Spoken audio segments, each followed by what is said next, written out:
Okey. Malam ni kita nak membincangkan tentang perkara-perkara berbangkit daripada tajuk hari semalam. Hari semalam kita membicarakan tentang kesan sekiranya parti mengambil tindakan terhadap mereka-mereka yang telah melanggar disiplin parti. Hari ini ada pula persoalannya.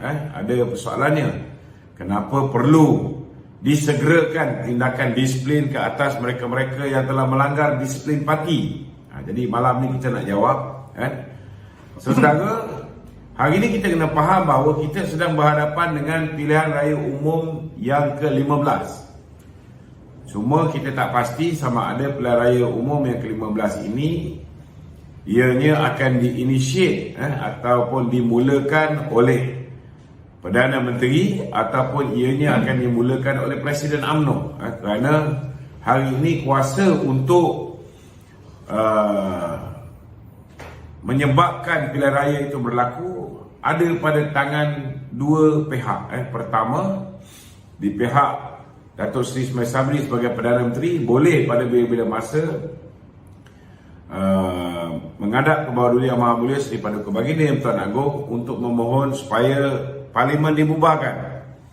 Namun dalam masa yang sama juga disebabkan dengan pelanggaran-pelanggaran disiplin hari ini yang jelas menunjukkan bahawa apa yang telah diperkatakan tidak sama dengan apa yang telah dibentangkan di dalam mesyuarat Majlis Kerja Tertinggi UMNO.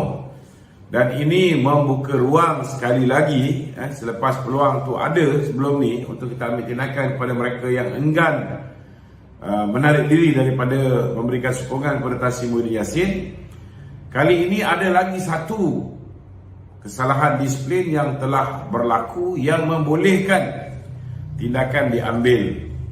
Dan kalau tindakan diambil, sudah pastilah orang ini bukan lagi Perdana Menteri kita daripada UMNO. Maknanya Perdana Menteri, sekiranya diambil tindakan disiplin ke atas beliau, beliau adalah merupakan Perdana Menteri bebas tanpa parti. Dan apabila beliau bukan lagi mewakili parti kita, maka secara tidak langsung ahli-ahli Parlimen Barisan Nasional tidak perlu lagi memberikan sokongan kepada beliau sebagai Perdana Menteri. Dan ini sudah pasti akan disusuli dengan arahan yang akan dikeluarkan oleh Pengerusi Barisan Nasional untuk semua ahli-ahli Parlimen Barisan Nasional menarik sokongan terhadap Datuk Seri Ismail Sabri. Jadi saudara, jika ini berlaku, ianya juga boleh menyebabkan pilihan raya umum diadakan bila mana Speaker Dewan Negara akan mengisytiharkan bahawa Perdana Menteri kehilangan sokongan majoriti ahli parlimen. Dan selepas itu terpulanglah kepada bawah Duli Yang Maha Mulia Seri Paduka Baginda Yang Tuan Agong, sama ada beliau mahu memanggil Datuk Seri Ismail Sabri untuk mendapatkan pengesahan. Itu pun kalau dia ada di dalam negara. Kalau dia berada di Ungar, kemungkinan besar tidak dipanggil sama sekali. Dan macam-macam boleh terjadi. Sama ada tuanku membenarkan untuk diadakan seperti mana yang berlaku pada bulan Februari dengan memanggil ke semua 220 orang ahli parlimen untuk bertanya dengan mereka sama ada mereka mahukan pilihan raya atau mahukan Perdana Menteri baru. Dan kalau mereka mahukan Perdana Menteri baru, siapakah yang difikirkan bersesuaian boleh diangkat sebagai Perdana Menteri. Saya rasa perkara yang kedua ini mungkin tidak berlaku dan kemungkinan besar ke bawah Duli tuanku seperti mana yang diperkatakan sebelum ini, tidak akan lagi membiarkan pergolakan politik berterusan dan sehingga terpaksa dilantik seorang Perdana Menteri baru. Dan ini sudah pasti akan membawa kepada penyerahan semula kuasa di tangan rakyat untuk menentukan kerajaan mana yang sewajarnya memerintah negara ini, iaitu dengan mengadakan pilihan raya umum. Jadi hari ini saya nak beritahu bahawa penting untuk diadakan sekarang ini tuan-tuan, kerana apabila berlakunya pemecatan sudah pasti akan ada retaliation ataupun tindak balas susulan.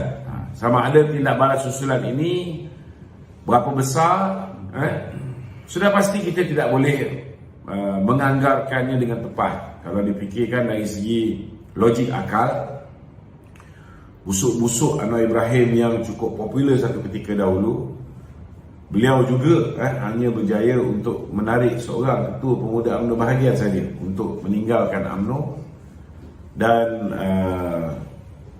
untuk menyertai Parti Keadilan Nasional.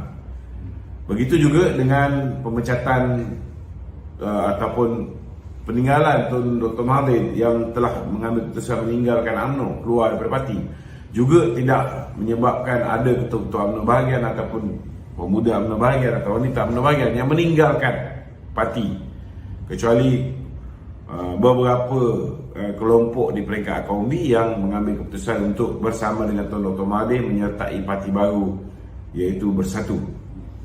Begitu juga dengan kita lihat insiden-insiden lain, jelas menunjukkan bahawa ianya berlaku perpecahan lebih kepada di peringkat pimpinan, tetapi tidak melibatkan akar umbi dengan skala yang besar, kecuali pada pilihan raya umum yang ke-12 kata silap saya pada tahun 1999. Kita lihat apa yang Tun Dr. Mahathir lakukan ke atas Anwar Ibrahim, bila Anwar Ibrahim keluar dengan mata lebamnya, ianya sedikit banyak menjejaskan sokongan orang Melayu terhadap Barisan Nasional, terhadap Mahathir khususnya. Jadi dalam konteks hari ini, sekiranya tindakan diambil, sudah pastilah ada pihak yang akan menyokong Dato' Seri Ismail Sabri dan mungkin akan mengambil pendirian untuk meninggalkan parti dan sebagainya. Itu sebabnya ianya perlu dilakukan sekarang, kerana kita perlukan masa, untuk proses reconciliation ataupun proses untuk bila biduk berlalu kiambang bertahu. Bila kita dah ada sedikit krisis, kita perlukan masa, terutamanya untuk menyatukan balik akar umbi UMNO ini supaya tetap setia bersama dengan parti, dan ini perlukan masa. Ini perlukan masa. Itu sebabnya kita tak boleh tunggu sehingga bila dah berhadapan 2-3 hari lagi nak melakukan penamaan calon, baru kita nak umumkan bahawa kelompok tertentu yang kita kenal pasti sebagai mereka-mereka yang berpotensi mengkhianat parti selepas pilihan raya, kita gugurkan daripada senarai calon. Ini juga akan menyebabkan berlakunya retaliation ataupun tindak balas daripada penyokong-penyokong, individu-individu dan pemimpin-pemimpin tertentu yang akan protes dan sabotaj parti.